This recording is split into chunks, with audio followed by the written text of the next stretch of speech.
Golden State Media Concepts bring you Book Review Podcast, a haven for bookworms of all ages and the widest genres, from mystery to memoirs, romance to comedy, fantasy to sci-fi. If you love to read, this is a podcast for you. It's the Golden State Media Concepts Book Review Podcast.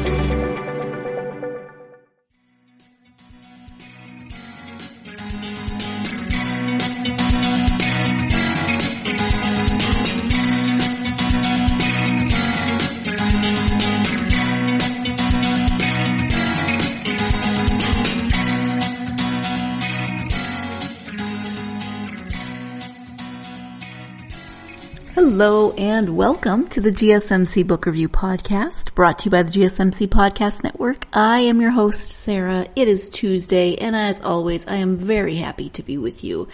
I am bringing you another author interview, of course, and I hope that your week is going well. Hope you had a great weekend. Our weekend was full of drama. Again, I know. What else is new, right? This drama involved customer service, and I spent somewhere in the vicinity of 8 million hours on the phone with customer service over the weekend. That's only a slight bit of hyperbole. Oh my gosh, it was just crazy. My husband had to travel, things got canceled, luggage got lost. It would literally take me a 2-hour podcast to tell you everything that went down over this past weekend, and the fact that, he's still recovering. It wasn't that great. It was not that great of a weekend, but he made it to where he was going. That's the good news, and the rest we are still dealing with. This all started Friday morning at the airport at 4 a.m. Nobody wants to deal with anything like that at 4 a.m., but it started then, and it's now Tuesday. We're still dealing with things. No luggage. Good times. But that is just what my weekend was. What are you going to do? It is what it is. We have friends visiting again. They got here on Sunday, so that has been a nice distraction. Got to hang out with them a little bit yesterday, or what is today? Today's Tuesday. So I saw them a little bit on Sunday. Hung out a little bit with them this morning and helped them run some errands, those sorts of things. So it's good to have them here, especially since hubby is away. I get to have a little company when I want company, and when I want to be a homebody introvert, I can do that as well because I have the house to myself and the puppy snuggles. They love my hubby, our two dogs, and when he's around, I don't get a lot of attention, but when he's not here, I get all the snuggles. So I am enjoying all of the snuggles and my introvert time. I can't complain about that, right? All right, let's go ahead and turn our attention to books. One book specifically, of course. Today, my guest is author Janie Paul, and we are talking about her first book. Janie is a visual artist, and she works with a program called PCAP, and she wrote this book out of that experience. Let me go ahead and give you the description of the book, because that's going to explain a lot more than I maybe can. The book is called Making Art in Prison, Survival and Resistance. And the description is as follows. The United States is the most incarcerating nation in the world. More than 2 million people are locked behind bars where they endure the degradation and violence of a dehumanizing system. But in prisons around the country, incarcerated people have regained their dignity by creating objects of beauty, meaning, and value. These powerful stories and images upend the manufactured stereotypes of those living in prison, imparting a real human dimension, a critical step in the movement to end mass incarceration. For 27 years, Janie Paul has traveled throughout Michigan to meet artists and select work for the project she co-founded, the annual exhibition of artists in Michigan Prison, an initiative of the Prison Creative Arts Project at the University of Michigan. Pedagogical as well as curatorial, the project has provided crucial validation for the artists. Making Art in Prison features over 200 images of their extraordinary work.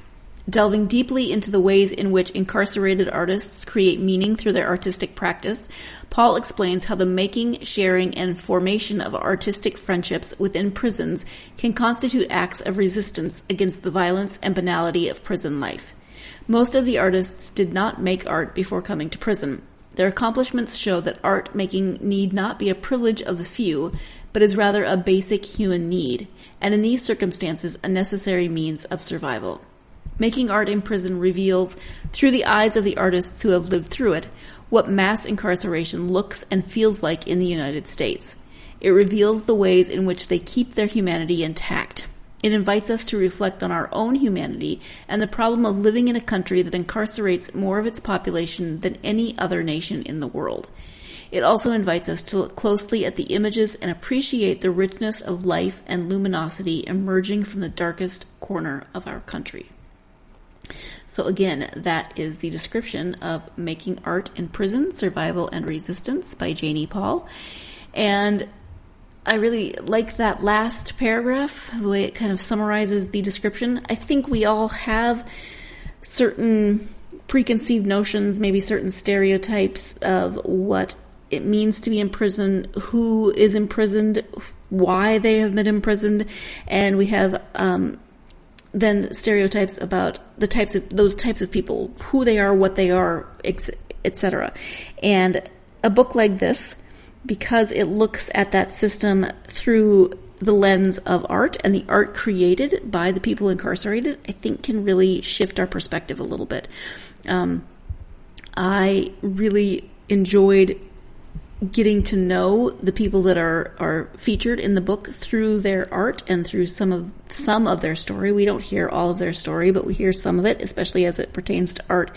And like I said, I think it can really challenge those perceptions and help us to see humanity where maybe it's easier to not see that humanity. But I think this is a really important book because it comes at the issue of mass incarceration from a slightly different perspective. Maybe you're not going to pick up a book that's just about mass incarceration, but maybe you are interested in art, and this might be a way into learning something about the system that you did not know before.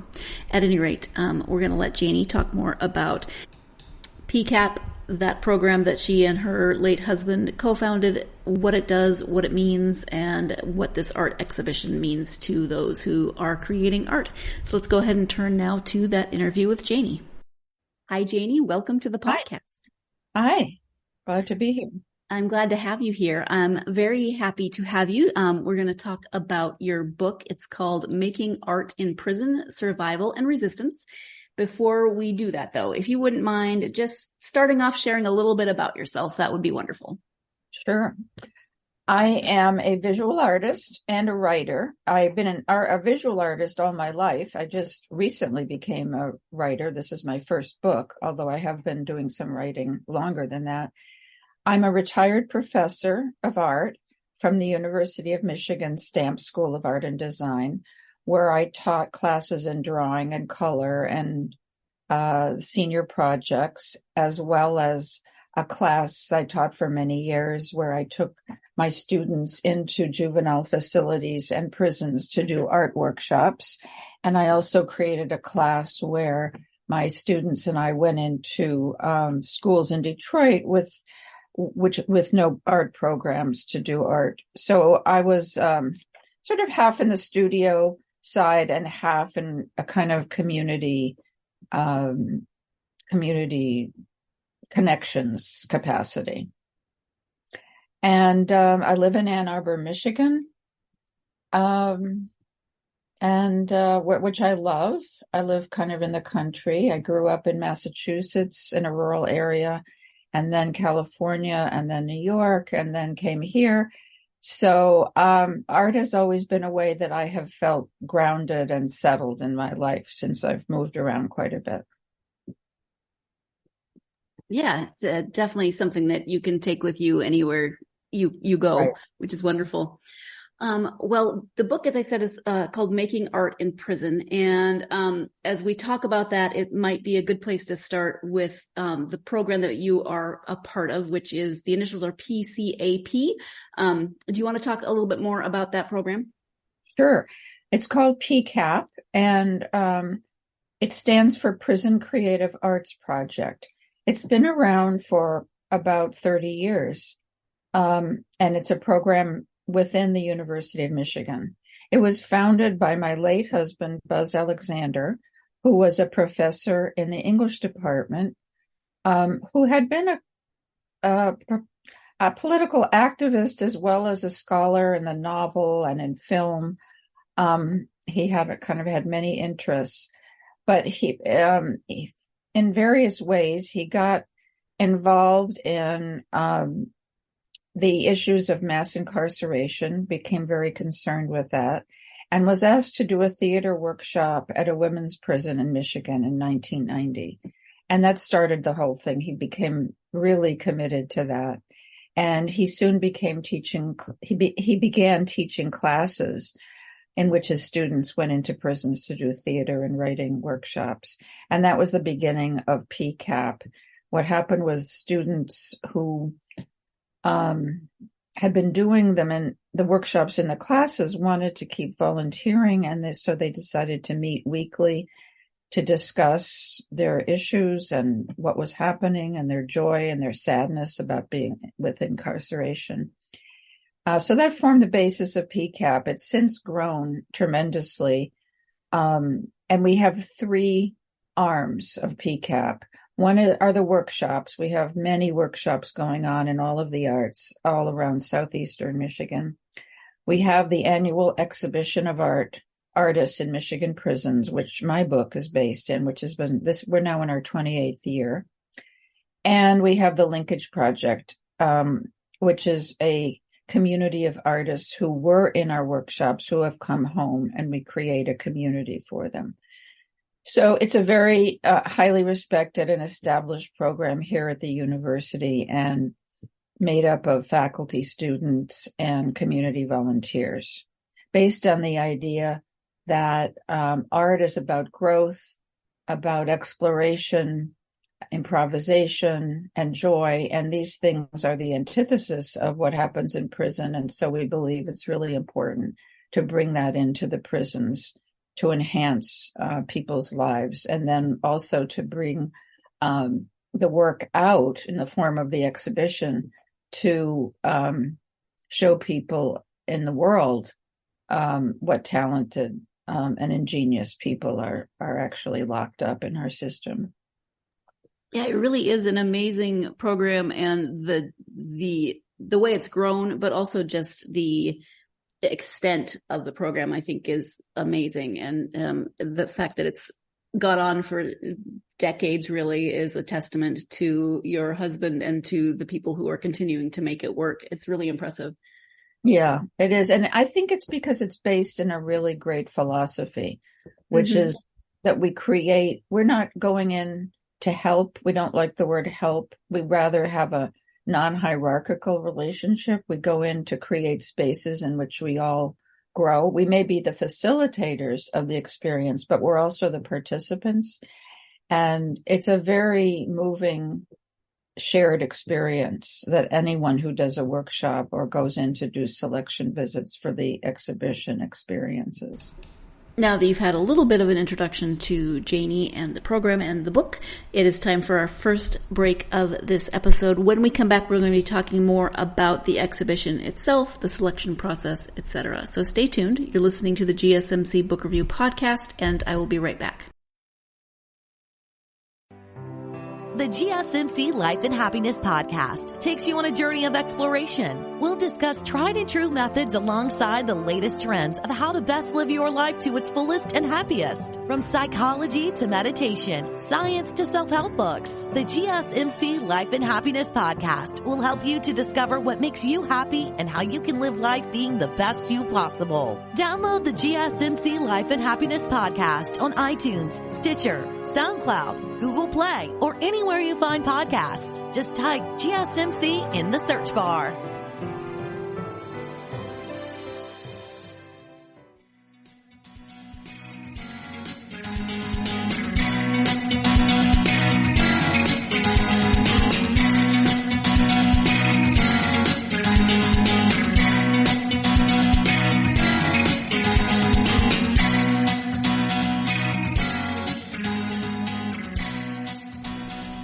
Welcome back to the GSMC Book Review Podcast. I am speaking today with Janie Paul about her book, Making Art in Prison. Before the break, we were talking about the exhibition of the prisoners' artwork and how much that has grown. The number of pieces involved in that is really, truly amazing.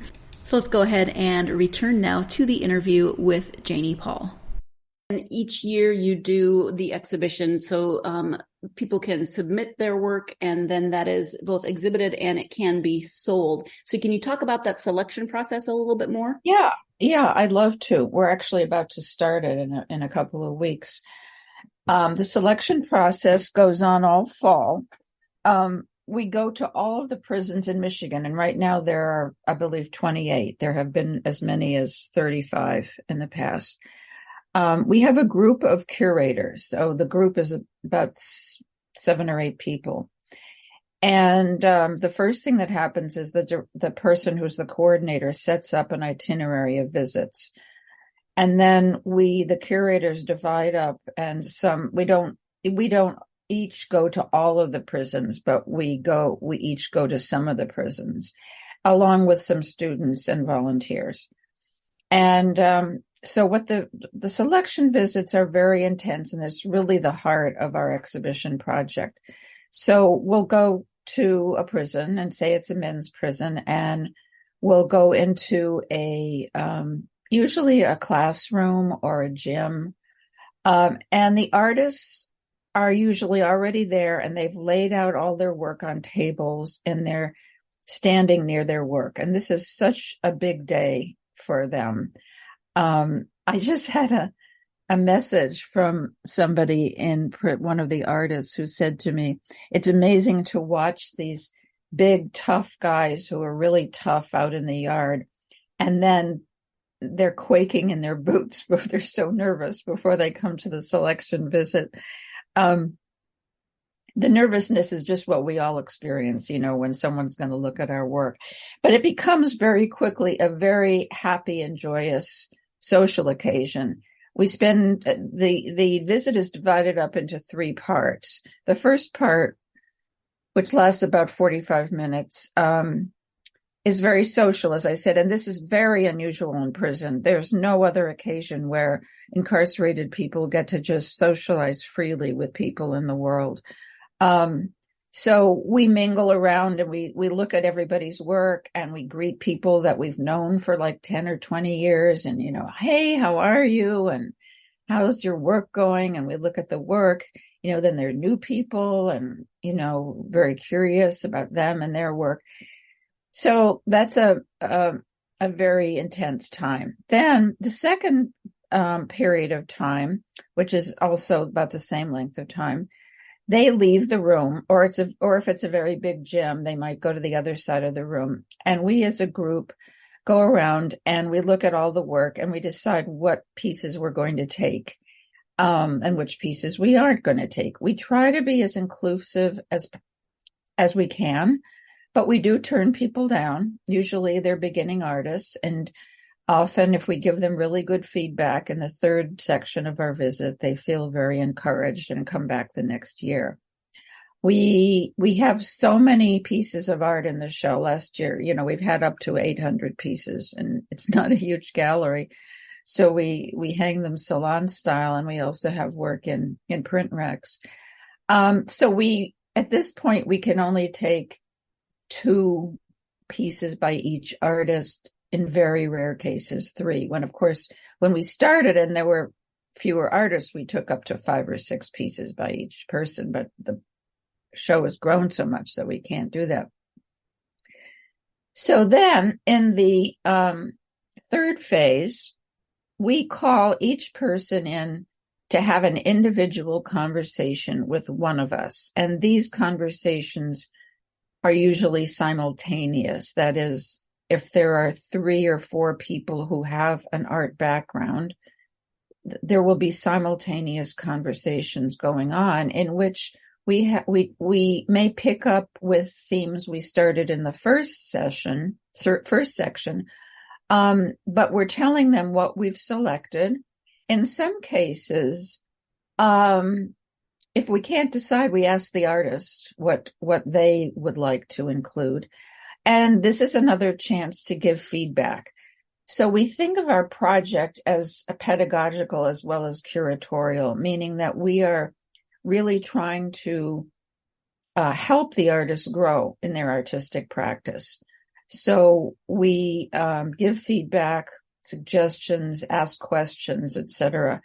And if we're not taking a work by someone, this is difficult. I usually do these, as we say, the no's, and try to be really encouraging. I'll pick out something that I see that they're doing that's good, and I talk about it, and then I tell them why we're not taking it, that it doesn't have a total composition, or that it was copied, or etc. And I encourage them to come back, that they're now part of our community, that they'll get a letter inviting them back the next year. And they usually go out feeling very encouraged and good because they're part of our community now. And that's what it's all about, really, is creating this community of artists that bridges the walls. I So have that's to say, it in a nutshell. yeah, I have to say, as I was reading some of the stories about the selection process, I of course project myself into the circumstances, and art is so personal under everyday circumstances. I can only imagine how much more personal it is to people who are working in prison and really putting themselves out there. So I feel for the committee and the selection and right. process, and the people like you who have to say, not this year, but keep working. And I really love how encouraging it sounds like it is. Yeah. So that's the process. What then made you decide to write a book? Well, I had been thinking about it for a while before I actually made the decision. And it was because, well, first of all, there was so much great art. And people on the outside were responding so positively and getting so much great feedback. And as the show went on and I felt my experience deepened with the artists, and I got to know them more and more. And I also began to be more and more educated about the condition of people in prison and the problem of mass incarceration in our country. Which is serious. I feel it's at the crux of everything that's wrong. Our whole system of policing, and putting people in prison is cruel. It doesn't make any sense, and people don't come out any better than they went in. It just doesn't work, and it's inhumane. So I began to see the contrast. I began to feel the sadness of people who committed a serious crime and were in prison for life and were never going to get out, but had changed so much. They had become wise and peaceful and peace-loving and great artists. And I just, it's so heart-wrenching. And, your listeners may be wondering, well, but they, somebody may have killed someone. And yes, that's true. Many of these people have committed a violent crime, but at the same time, the crime of mass incarceration is very serious. And we're not treating people who commit violent crimes or nonviolent crimes in a way that's both humane and that actually helps our society heal from these things. So I felt compelled to do something. And I was amassing all this knowledge about how people make art in prison, why it's meaningful, hearing more about their stories. And I realized I have to put this into a book. This is a book. And I really wanted people to know about it. I wanted people to know both about the problem of mass incarceration. Of course, there are many books that have been written about this, and mine, I have one chapter on that in my book. There are other books to read about this, but I wanted people to see how the art comes out of this in such a powerful way. And I wanted people in the world to change their views about who is locked up in our prisons. So At first, for a couple of years, I thought, well, I know if I write this book, it's going to take over my life, and I probably won't be painting as much as I usually do. So I kind of put it off. And then we have something at the university, which is the Institute for the Humanities, where you get a year off from teaching to pursue a creative project. And I thought, I really want a year off. I really need it, because my classes were very intense. And I thought, I bet I'll get it if I propose this book. And I did. I submitted my proposal. I was accepted, and I got a year, which was fabulous, to start my project and just to be in this beautiful space on Central Campus and to start the project. And I realized this was 10 years ago. This was 2013, 14. After a while, I realized this is what I was meant to do. I did do less work in my studio, but I felt fine about it. I'm getting back to all that now. And I made the decision in a good way, because I now feel like this was the right thing to do. And I understand that, you're doing less of your own artwork in your own studio. But what I love about your description of starting this process is how visual your process seems like it was. Like you created this almost piece of artwork in itself as you put the pictures up and started assembling the stories. So in my mind, I'm just picturing this very, very visual, tangible process. It was, since I'm a visual artist, that's how I work. And I cleared off this big, long white wall in my studio. And I spent a long time looking at thousands of images from the past years, and I started printing them out in color, but small. I cut them out and I just put them up on the wall. I taped them up, and then I started putting them in groups. And this was such a fun process. Like, here are images about prison. Here are landscapes. Here are images about family. Here are, images of pets. Here are political statements. And so I worked, as you say, very visually and concretely, moving things around. And I also started my writing process that way, by just starting to write and not worrying about the structure, and actually did the same thing on a different wall with my pieces of writing, where I moved them around and found connections between them. And that's how, with both the images and the writing, that's how the structure started to emerge. And I feel grateful that I've been a visual artist all my life. And as a visual artist, we invent processes and techniques. So that was a very natural way for me to do this. Time for our second break of the podcast. I am not a visual artist. I don't often see things in pictures, but there's something so appealing to me about putting this type of project together and having that big wall with all the pictures and the stories and kind of moving things around. I don't know. It just definitely captures my imagination. So let's go ahead and take our next break. When we come back, we will be talking more about some of those stories and the artwork that they are associated with. So stay tuned. You're listening to the GSMC Book Review Podcast, and I'll be right back. Tired of searching the vast jungle of podcasts? Now listen close and hear this out.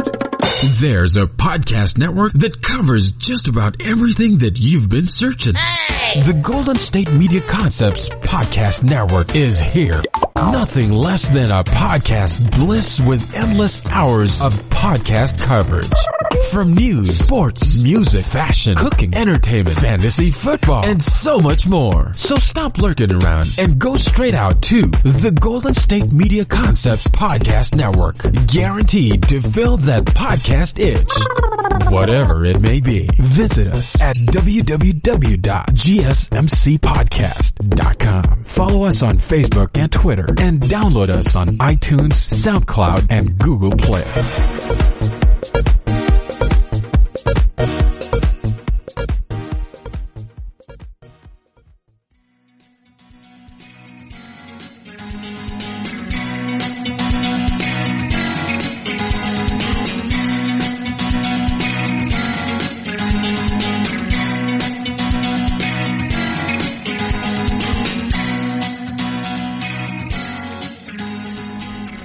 Welcome back to the GSMC Book Review Podcast. Today I am speaking with Janie Paul about her book, Making Art in Prison, Survival and Resistance. Let's go ahead and return to that interview.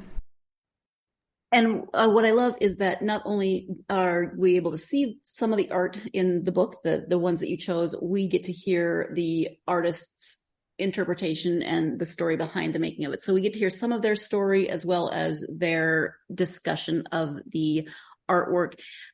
Just like the selection process has to be difficult, how hard was it to choose which stories, pieces? Can you talk about that? I'll tell you, I'd love to, because this was such a important part of the book. So what happened was I got into my office at the Humanities Institute, and I was so grateful. And I started, kind of writing and I started, making spreadsheets and all this kind of thing. And all of a sudden I thought, wait a minute, how can I just start writing without talking to the artists and hearing from them? This has to be more cooperative. So I called our liaison at the Michigan Department of Corrections, and I got permission to do interviews. Thankfully, having this whole year to devote to this project, I was able to set up interviews across the state at different prisons. Now, I should say before that, what I had done was I'd sent out a questionnaire to about 100 of the artists, mostly people that I knew, and where I asked various questions about how they learned, about what this meant to them, different things. And I had gotten those back, and I had started organizing those themes out of those, that data. And I saw from those responses kind of who really wrote, who really said a lot, and who said, things that were really interesting to me. So, the question was, who am I going to interview? I can't interview everybody. There's hundreds of artists. So there were certain artists that, really stood out over the past 10, 20 years, not 20 by that time. 10, 15 years. And I knew I wanted to interview them. I knew them. I knew their work was great. There were other people who were new, who just answered my questions in such interesting and intriguing ways that I thought, I got to go talk to this person. So it was, quite a organizational process. I contacted the correct person at each facility. I went in, and I want to tell you this because it was such a novel way. I mean, different from interviewing somebody in the world. I could not bring in any recording equipment. So I had to just sit down with a person, and I brought in color images of their work to talk about. And, I just took notes on on pen on paper. And of course, that's not easy. You have to sort of scramble your writing along as they're talking and make them stop for a few minutes to catch up. They were fascinating. And then I would, with each interview, I'd type up the notes afterwards, exactly how they happened. Then I would edit them, and make them more sequential. So I did this for, several months. And then I looked at all of these stories, and then I had to decide which I was going to use. And basically I made the decision by which were the most meaty, which ones had something that in it that was really, poignant or provocative, or, really tells us about life in prison, that tells us about how they made the work. So there's a range of the stories, as you can see, some are short, some are long.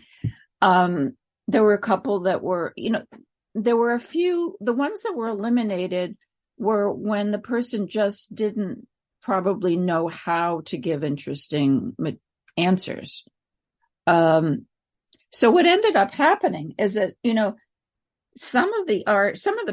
a couple of the best artists weren't particularly good at talking. So I didn't end up with a story from them. but I ended up talking about their work because it's so wonderful. On the other hand, there was one man in particular who really, there's only one of his drawings in the book, and he didn't do that many pieces of work that were that great. However, the information he gave me and his way of communicating was so great that his quotes are throughout the book. So I had to respond to what each person's strength was and what I could, make use of. And that's how the stories evolved. Yeah. So that answers your question, right? Yeah, absolutely. Thank you. Yeah. It was such a great process. It was wonderful. It sounds like it. This is, bear with me as I kind of walk my way through this question, because I think, well, let me back up and say that in the book you say when you're talking to any person on the street, you don't ask them to immediately tell you the worst thing they've ever done in their life. So you do not ask the artists that you speak with to do that. So that's not, unless they offer it, it's not included. Right. And I think many people have very possibly stereotypical ideas of what people in prison are. So there's one line, and I can't remember where exactly it is in the book, but it just stuck out to me because one artist was talking about relationships and how you create art for other prisoners. And he said he illustrated a local gang leader's children's book. Yes. And that one line, I think for me, just kind of encompasses this whole thing. You cannot make assumptions. So what do you hope people will take away from the book? Well, you've really described that really well. And I think that line you pulled out is such a good example of that. People have many sides. We all have many sides to us. And we all have the capacity for growth and change. And I've seen so many of these people change. I mean, I've known some of them for 20 years, for 10 years. And the ones that I haven't actually witnessed their change, I've heard their stories. And, you don't know this only from the person, you know it from other people, other artists. Like one artist might say, that guy is so great. He used to gamble and fight, and I've seen him change, since he started making art. That's all he cares about. He doesn't get into fights. He's generous. And that is something I want to add into this conversation, that I want people to know of the generosity of people, the artists. So many of them tutor other artists, beginners, and they help each other, and they become mentors after they've become experienced artists. And by the way, I do want to say also that most of these artists became artists in prison. Only a few of them had artistic training beforehand. So yes, we can't make assumptions about people. The gang leader was the leader of a big gang in prison, but he was writing a children's book about pride of heritage. And you just can't see that a person is one-sided, and you can't assume that somebody who did a terrible thing once will do it again. Art and having this artistic experience and being validated by people from the University of Michigan and people around the state who see their work, is such an incredible experience for people. Who would want to do bad things? I'm saying this in a very simple way. You don't want to. You want to keep being that person that the people on the outside think you are. I also want people to really think twice about our system. If all these people are growing and changing and producing all this great art, and yet they're going to die in prison. What is that saying about our system? And if there are no art teachers, there's no one paid by the system. So this is all being done by volunteers at the University of Michigan. This is the most important program for them. I want people to understand that these kinds of programs are not being produced by the systems in all of the states, the departments of corrections. The departments of corrections are mostly geared towards security, making sure there's no fights, keeping people locked down. And I do want to say here that when I criticize the system, I'm not criticizing all of the people who work in the system. People who work as officers and social workers and secretaries and so forth in the prisons are just doing a job, and they need their jobs. And we respect those people. And we respect the people we work with at the Michigan Department of Corrections, and they have endorsed our program and support it. And we're very grateful, and we work very cooperatively with them. What I'm criticizing is the entire philosophy and behind the United States system of incarceration, whether it's federal or state. And it's very important, I know, for our listeners to know that we're not against people who work in prisons or the individuals there. And in fact, we have very friendly relationships with the people that we work with in the department. But, everything is nuanced. Even, the guards, you might think that a guard, an officer, may only care about security, but we've had many officers who are so impressed by the prisoners' work, and so encouraging. And so you just can't make assumptions about who all of these individuals are. Yeah, and the guards and everyone who works within that system is also subject to that system. Maybe not to the same level as the prisoners, right, but they are constrained and confined by the system itself. So yeah, you can't make assumptions. And it's a hard job, very hard job to be an officer in a prison. Yeah. Absolutely. Yeah, I can only imagine. It's time for our final break of the podcast. But again, it speaks to those assumptions that we have, the stereotypes that we have, the bigotry that is ingrained in all of us about things, and how we shouldn't always make those assumptions, but learn as much as we can. But let's go ahead and take that final break of the podcast. Stay tuned. You're listening to the GSMC Book Review Podcast, and I will be right back. The Golden State Media Concepts Travel Podcast, the show that gives you advice on everything travel. We explore places you've always wanted to go, as well as giving tips for traveling in those places. We'll give you advice on the best sites for travel tips, information, and discounts. Join us as we travel the world, explore cultures, and meet new people. The Golden State Media Concepts Travel Podcast has got you covered. Download the GSMC Travel Podcast on iTunes, Stitcher, SoundCloud, Google Play, or anywhere you find podcasts. Just type GSMC in the search bar.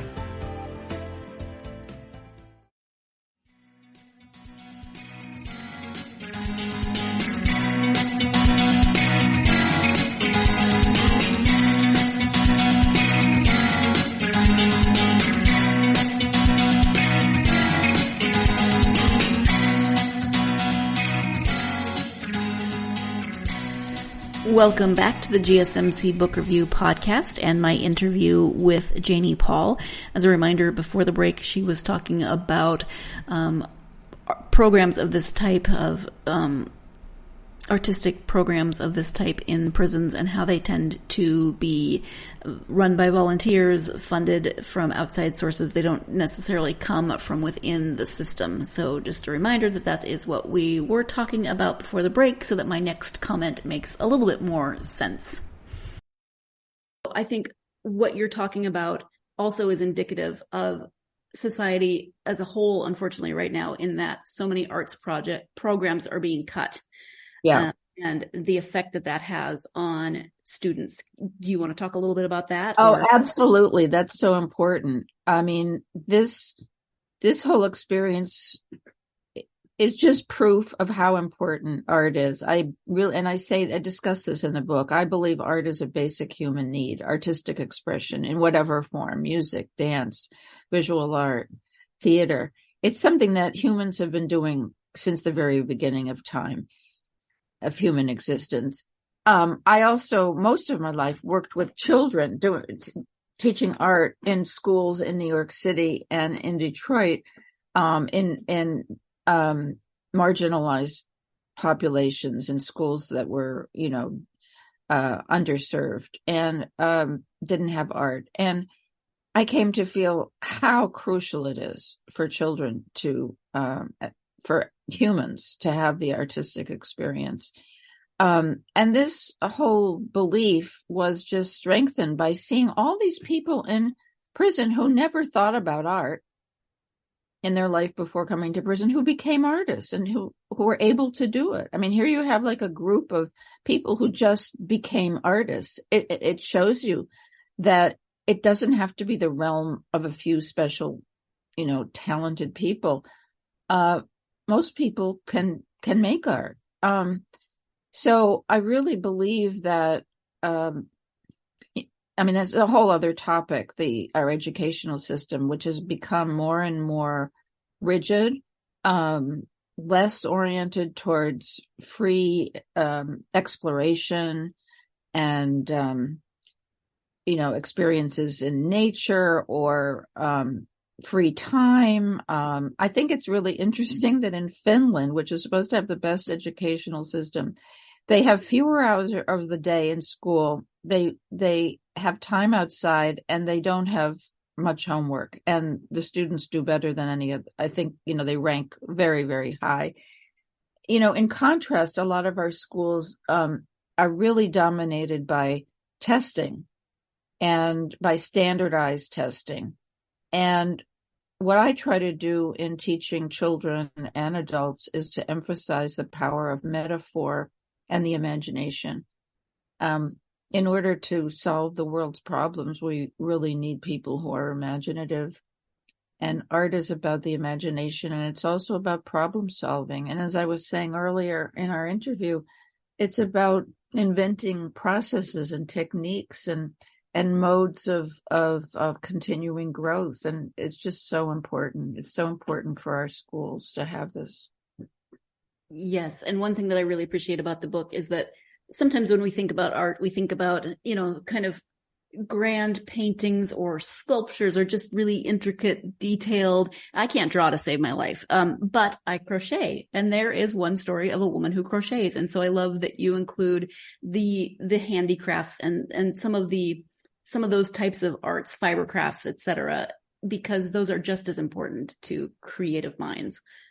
Oh, absolutely. And also along that line as well, there's work that is not highly skilled, in quotes, as somebody whose work they're not trained in how to draw a figure or a landscape, but it's just as powerful as someone who has that skill, because they've evolved some kind of visual language that's very expressive for themselves.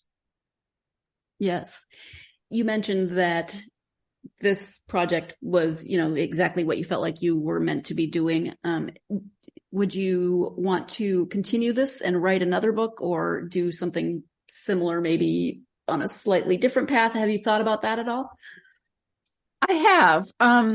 I do have a book in mind that I want to write with a friend of mine. We began the Detroit Connections Project, which is the project where we worked in schools in Detroit with fourth graders. And we developed a way of working that I think was very successful. And we'd like to do a book about it would be much simpler and a shorter book than this one. But it would just be, the philosophy behind the work and actual exercises and projects that we did. So that's one thing I have in mind. The way I work is very intuitive, as I said, and I have a notebook where I'm keeping ideas and that may evolve into something. I definitely don't feel like I'm finished with this topic, and of incarceration and art in prisons, and I continue to be a curator in the project and have relationships with many of the artists. So it's perfectly possible that something else might evolve in this same area. But as I said, I'm also getting back to work in my studio in my visual art. So we'll just have to see. I do feel a sense of freedom having completed this work and feeling really good about it. I feel, it's funny, I feel both more relaxed and also motivated to do more. Sure. I usually ask about advice for aspiring authors, and you are welcome to touch on that as well. But how about also aspiring artists? What would you just say to someone who is thinking they might want to be an artist? You mean a visual artist? I don't know, any kind of artist. Oh, any kind of artist. Speak from your experience. Yeah. Okay. Well, there's two ways to respond to this. Of course, just practically speaking, it's always good to take classes. I just have to tell you that I just started just a few days ago taking a class in ceramic hand building. And this is totally, well, I did it when I was a kid, but I just had this feeling I wanted to get my hands in clay. And so I went to this class, and I'm just so happy that I'm doing it. I have no particular ambition right now. I just want to work with clay. It was just a feeling that I wanted to have clay in my hands. And I'm so enjoying being a student rather than a teacher. So anyone can just, at their local community center or whatever, take a drawing class or ceramics or, dancing or whatever. So that's a very, kind of practical thing. But in terms of being an artist, and I thought about this question, and this is both for writers and artists, and based on my experience working on the book, I advise people to collect things that are important to you, to not think of becoming an artist as a linear process where you begin and then you work on something and you work. I think of it as an additive project. So for my students at the university, I have them keep a sketchbook where they just collect anything that's interesting to them, whether it's a quote or a poem or an image or a drawing or a piece of grass, anything. And I approached my writing that way too. I just would write things. I'd cut it out, put it up on the wall, write something else, put that on another piece of paper. I think that it's very important to trust our inner selves, and that even though you're collecting things that seem totally random, there's going to evolve some kind of connection between things that's going to lead to discovery and to creation, because everything that you're choosing comes from you. So it's a really fun process. And I think it could be applied in most of the art forms. I don't know about theater, or dance so much, but I think there's probably ways that it could. So I guess what I'm saying is, you can always acquire the skill. You can, if you want to learn how to draw in perspective, you can get a book on perspective. If you want to learn how to draw the figure, you can take a class in figure drawing. You can improve your skills, but even without having those skills, as you can see in my book, there are people who don't have those skills. There are wonderful drawings where the buildings are all out of whack, but the composition and the attention is so beautiful. So you don't have to wait till you have all those skills mastered. You just need to find the things that are important to you in the outside world and within you. If you've read a book that means something to you, write out the sentence and the paragraph that means something to you and let it resonate and with you and think about it, and growth and creation will happen from all of this. Yes, thank you so much for all of that. I really appreciate it. You are a very busy person, but when you take time possibly to read for yourself, if that's a hobby of yours, do you have favorite authors? Yeah, well, I love novels. Of course, I love the great novelists, Tolstoy, Dickens. My absolute favorite novelist is George Eliot. And I've read most of her books, and I think I've read Adam Bede 3 times. So I'm kind of a 19th century person in a way, because I also am a huge fan of Henry David Thoreau. I grew up in Concord, Massachusetts, on land that he walked on, and I've just been very attached and connected to his writing.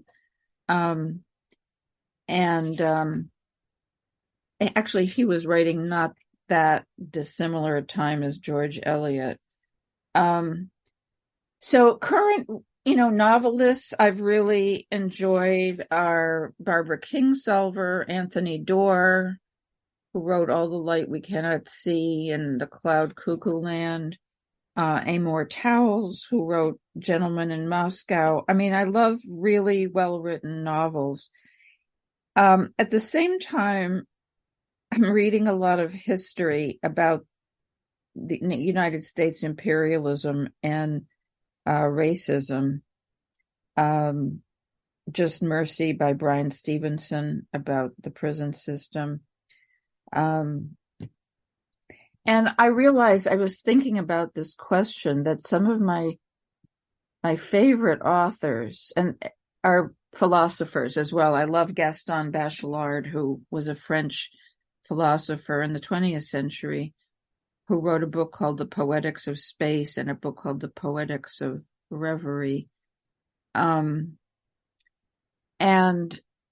he writes about the power of the imagination. And I guess that's something that I'm really interested in. And as you can see from this whole interview, I really am deeply committed to the power of the imagination. And so, a great novelist like George Eliot not only imagines such great stories, but her presence as a narrator is so important. And I think that's something, with Thoreau's writing, which is nonfiction, he's also such a present narrator. And then people who are really committed to what they believe. Like, I love reading James Baldwin. Anyone whose voice is so committed and so passionate and is really, interesting to me. And then for pleasure, I like, for more a different kind of pleasure, I like light reading, like mysteries, too. Like the kind of lying on a beach kind of reading, or reading on an airplane is good too. Yeah, absolutely. Thank you for that. If people are interested in learning a little bit more about the book or PCAP or even you, can you talk about any social media or websites that they can go to? Yeah, my website is just JaniePaul.com. My publisher is Hat and Beard. If people want to look up the book, can just look up Hat and Beard Press and scroll down to my book, click on it, and there's a summary and images. The PCAP website, it's lsa.umich.edu, or people can just Google Prison Creative Arts Project, and it'll come up. And that's a good website. There's a lot there. So yeah, that one, my own personal one, and the publishers. All right, perfect. Any social media that you want to share? I'm on Facebook and Instagram. Janie Paul Art is my name on Instagram. All right. Well, Janie, thank you for that. And is there anything, we've talked about a lot today, and I really appreciate your time, but is there anything that we haven't covered that you want to make sure you highlight? I don't think so. I think we covered a lot. I really appreciated your questions, and I think that we covered a lot. I agree. And I, again, want to say thank you for the work that you do, the book that is highlighting that work, and the artists who are in prison and their work and their stories, and also just taking the time out of your day to talk to me about all of that. I really appreciate it. Oh, thank you for doing this. I love talking about it and talking to you about it. Thank you once again to Janie for joining me. I think that love and that passion that she has for talking about this subject and PCAP and the artists that she works with is very evident when you hear her talking. It is, very evident that she is passionate about this, that she loves this work, and it's important work. I mean, there's a lot that can be said about the mass incarceration system that happens in the United States, and I'm sure that everyone listening has their own opinions on that. I would invite you to potentially challenge some of those assumptions by reading this book, maybe getting to know some of the artists through their stories and through their artwork. Some of the artwork is just absolutely incredible. It's all absolutely incredible in its own way, as it represents each artist.